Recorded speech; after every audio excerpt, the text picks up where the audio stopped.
Hi, everybody. I'm sorry I can't be there today, but I just wanted to record this video so you could work through the presentation and see what we would have talked about in class.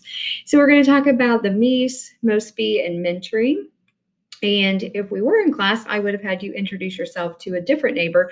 And so I want you to think about what you would have said and even practice maybe in the mirror about your content area, communication, collaboration. What have you done in your experiences, in your jobs you've had, in other things that you've done that could be connected to teaching in some way, and act like you're talking to a principal, and just share those things about yourself. So here are some announcements. Everybody should have already turned in their introductory letter. Make sure that you put a picture in your letter. It just makes that personal element come through. And so those were due last Friday, but if you've not turned them in, turn them in as soon as possible. Your final professional resume due February 10th. Sometimes I get principals that call me and I will send them resumes of prospective teachers. The midterm and final professional development log and school, home, and community collaboration log.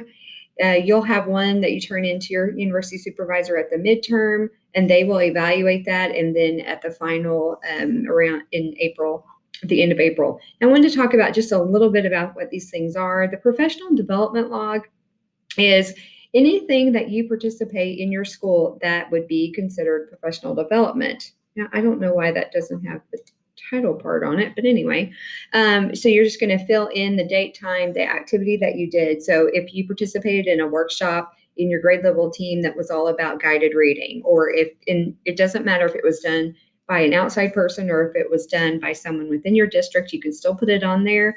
Any kind of if you participated in an IEP meeting, you could put it on here. You could actually also put that on your school, home, community log because that's participating with parents. But anything that you participate in that you would be learning something, make sure and put it on there. And then your school, home, community collaboration log looks the same. So don't get them mixed up.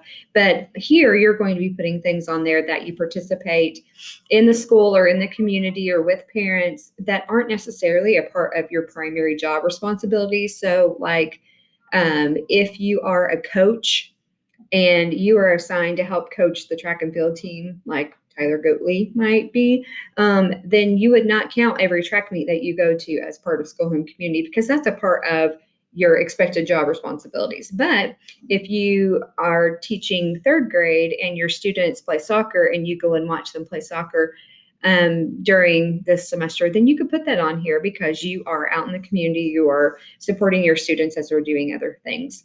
IEP meetings, parent-teacher conferences, all of those would go on the school, home, community ones. If you do a parent literacy night or a family night, or if you do where you invite parents in for career day or career fair, some of those things, and you're participating, all those things would go on that school home log.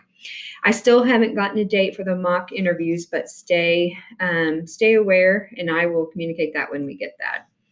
All right, so I'm going to talk just a little bit about some of the ways that you're going to be evaluated. These power standards are related, they're MOSB standards. So you guys should be familiar with these. You should have written lesson plans that align with these, about student engagement, differentiated instruction, classroom management, and using assessment. These are all really important. These are the power standards that most in-service teachers are evaluated on every year when they have their evaluation by their principal. And so it's really important that you know these and that you reflect on them and incorporate them into your lessons as much as possible. I mean, you think about student engagement, that's about how you create activities and interactions during your lessons to make sure students stay engaged. Differentiated instruction, of course, you have to know your students to do that, their learning needs and how they learn different things. For classroom management, you're going to, for the most part, go along with what your cooperating teacher does already, but you can put your twist on it and make sure that you can make it your own.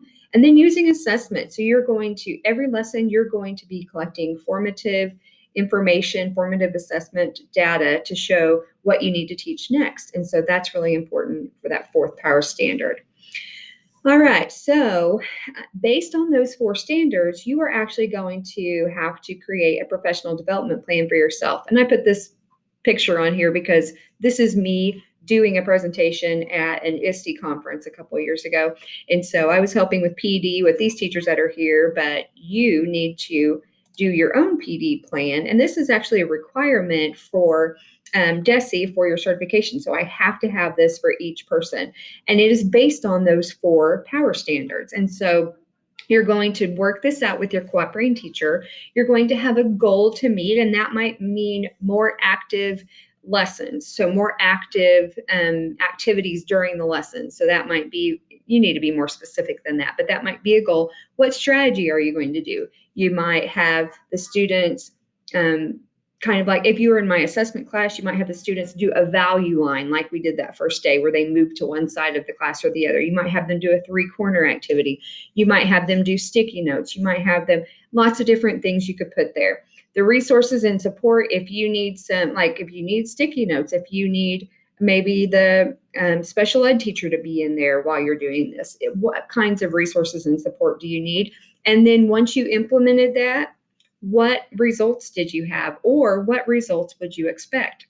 And so you need to have at least one thing in each one of these cells on this table by the end of the semester for each one of those strategies. Okay.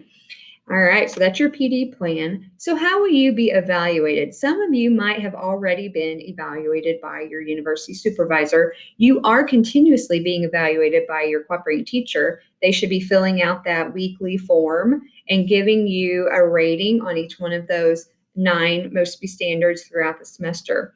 But what I want you to remember, one thing is that teaching is an art as well as a science. So what to teach or the content is the science part. It's all those details and facts and figures and just that content that you're passionate about. And then how to teach it is an art. So those strategies for student engagement, those instructional strategies, pedagogy, all that kind of thing, those are related to the art of teaching. But you need to know a little bit about both of those things in order to be a good teacher. So here's the rating model. So we go from a 0 to a 4.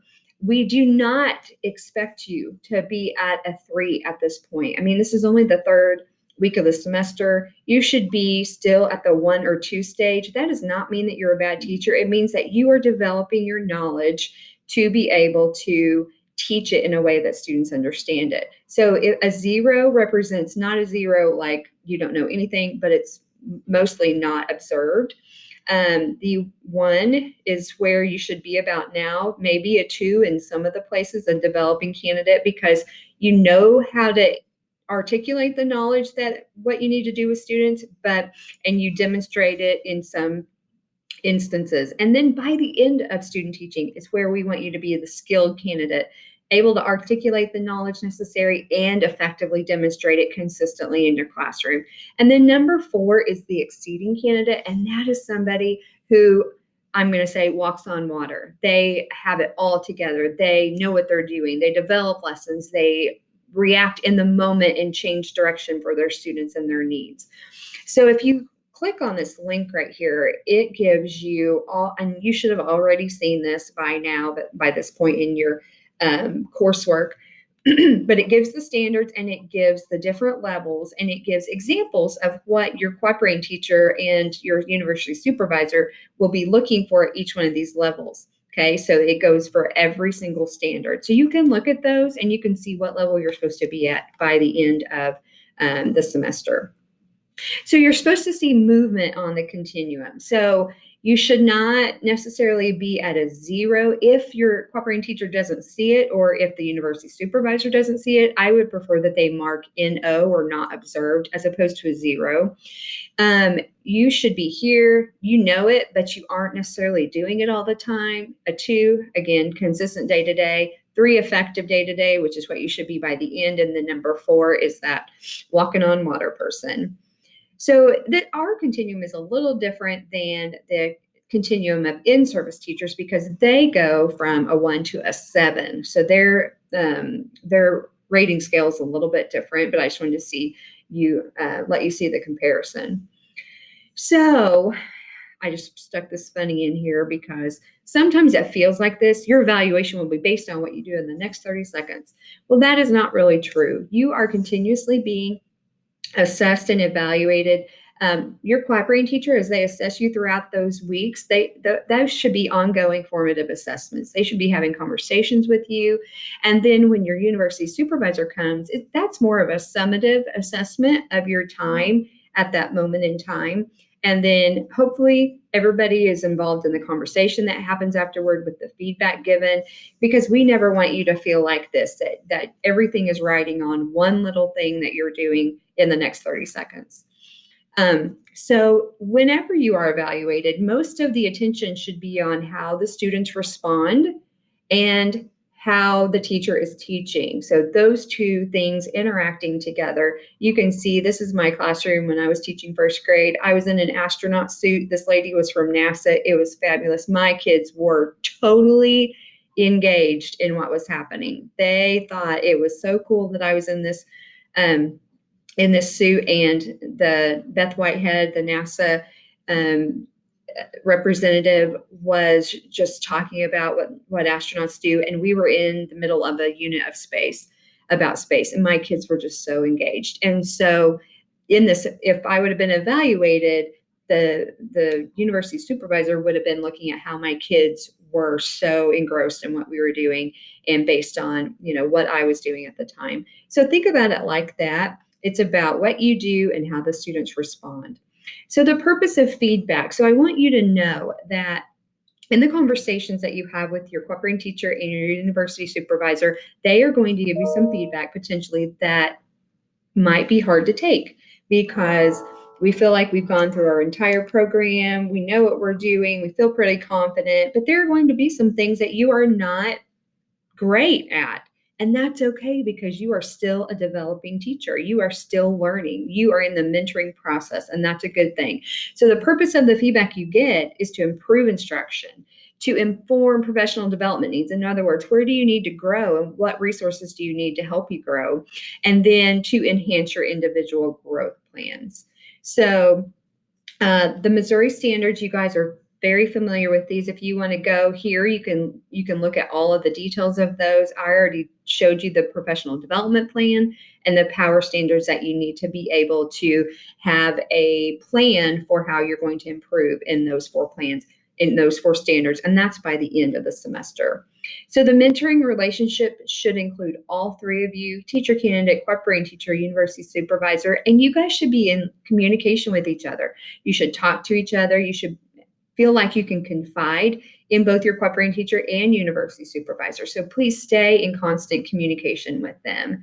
And let me know if there are any issues about not being able to contact somebody, or not getting very much feedback, or not adequate feedback. Just let me know, because I really feel like that mentoring relationship is where a lot of the learning takes place.